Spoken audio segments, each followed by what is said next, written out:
আসসালামু আলাইকুম। হুট করে একদিন ময়মনসিংহ মেডিকেলে আমার ওয়াইফকে নিয়ে ডাক্তার দেখাতে যাই।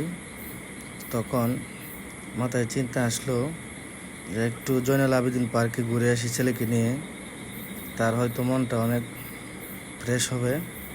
তখন তাকে নিয়ে ময়মনসিংহ জয়নুল আবেদিনের পার্কে যাই একটু ঘুরতে। সে তো মহা খুশি, পার্কে দৃশ্য দেখে, সুন্দর পরিবেশ দেখে সে তো পুরাই খুশি। তখন তাকে নিয়ে একটু ঘুরতে গেলাম, ভালোই লাগলো। আসলে আপনারা সকলেই ছোট বাবুদেরকে নিয়ে একটু ঘোরাঘুরি করবেন।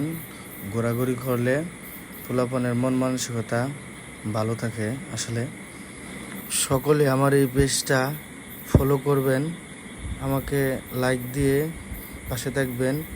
ধন্যবাদ সকলকে। আসসালামু আলাইকুম। সকলে ভালো থাকবেন।